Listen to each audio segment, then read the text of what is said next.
শত্রুদের কখনোই ছাড় দেন না রুশ প্রেসিডেন্ট ভ্লাদিমির পুতিন। একবার কেউ রোষানলে পড়লে তার যেন আর রক্ষা নেই। শত্রুকে কাবু করতে নিখুঁত ছক কষে থাকেন পুতিন, রাখেন না কোনো চিহ্ন। ইউক্রেন যুদ্ধ শুরুর পর থেকেই কিয়েভকে অস্ত্র ও গোলাবারুদ দিচ্ছে জার্মানি।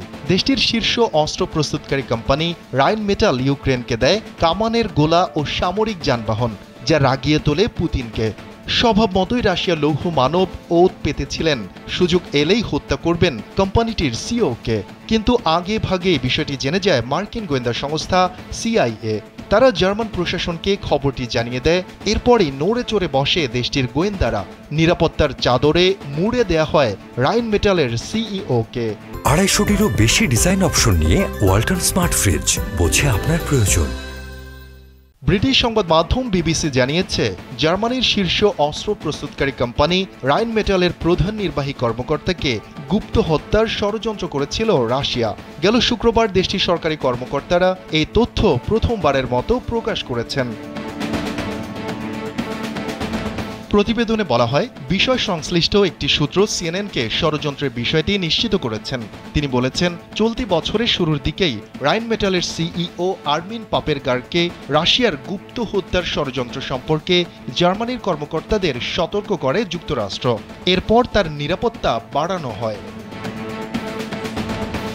তবে যুক্তরাষ্ট্রের একজন কর্মকর্তা সিএনএনের প্রতিবেদনটির সত্যতা নিশ্চিত করেননি। তিনি অভিযোগ করেছেন, গেল 5-6 মাস ধরে ইউরোপ জুড়ে নাশকতামূলক কর্মকাণ্ড চালাচ্ছে রাশিয়া। এসব কর্মকাণ্ডের অংশ হিসেবে ভবন, বিভিন্ন অবকাঠামো, কোম্পানির প্রতিষ্ঠান ও ইউক্রেনে অস্ত্র সরবরাহের সঙ্গে সংশ্লিষ্ট ব্যক্তিদের লক্ষ্যবস্তু করা হচ্ছে। ওয়াশিংটন ডিসিতে গেল বৃহস্পতিবার শেষ হওয়া ন্যাটোর 75তম শীর্ষ সম্মেলনে জার্মানির পররাষ্ট্রমন্ত্রী আনালোনা বেয়ারবক বলেছেন, রাইন মেটাল নিয়ে সাম্প্রতিক প্রতিবেদনের ভিত্তিতেই আমরা যুক্তরাষ্ট্রের সঙ্গে যোগাযোগ বাড়িয়েছি। সে সময় তিনি অভিযোগ করেছিলেন, রাশিয়া হাইব্রিড যুদ্ধের আগ্রাসন চালাচ্ছে। এদিকে রাশিয়ার ষড়যন্ত্রে ভীত নয় বলে মন্তব্য করেছেন জার্মানির পররাষ্ট্রমন্ত্রী ন্যান্সি ফেইজার।